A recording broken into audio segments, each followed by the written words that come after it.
Hi, my name's Pelle Lidell. I'm a European A&R Executive for Universal Music Publishing, UK and international. I manage Universal's staff writers and producers across the globe, trying to market them to the best of my means towards the big markets: UK, US, Germany, Japan, Asia, Europe.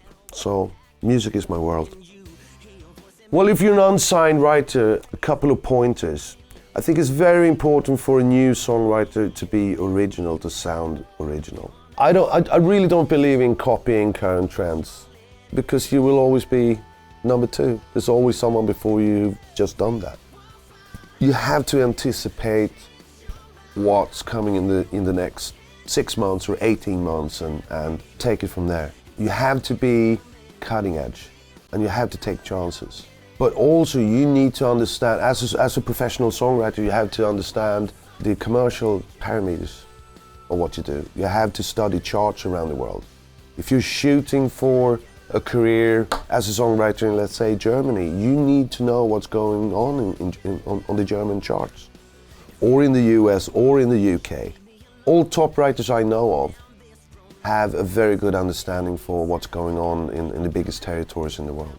And obviously, a new writer has to be very proactive, send out his songs or her songs to managements, music publishers, labels. But I usually say that if you're interesting enough, if you master the craft of writing great songs combined with a great sound, you will get through.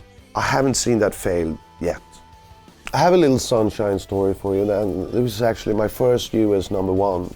And there was this local guy here in Sweden, Paul Rain, who was looked upon as a has-been, a sort of synthesizer pop artist in the 80s. When he called me, I was a bit prejudiced, I have to admit that. But I took a chance and invited him in for a meeting. He came in with 8 songs and blew me away. So I signed him on the spot. And I started pitching his songs, and within 2-3 days, a guy from RCA Records, he'd signed this young girl from Disney called Christina Aguilera or something like that. And the song Paul Rain wrote was "Come On Over, All I Want Is You." #1 for 4 weeks in the US, 14 million albums, etc., etc., etc. The art of making the perfect demo is more important than ever. So if you're a songwriter, you have to learn the craft of producing your visions as well. A&R people, executives at labels are very, very spoiled. Every writer I have are delivering, top-notch sounding demos. And I take a lot of pride, obviously, in sending out good sounding songs.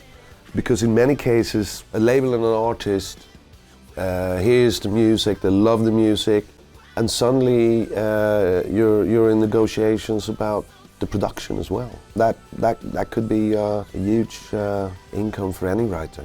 So I urge any writer who wants to go and travel in this business, think about your demos. They have to sound great. Music to me is the most important art form of them all. And if you love your music as a consumer or as a creator, you should never stop trying to create. I mean, you can create for your friends, for yourself, for your family, or for a large audience. I mean, it's a very noble thing to do, I think. And name one person who's not affected by music.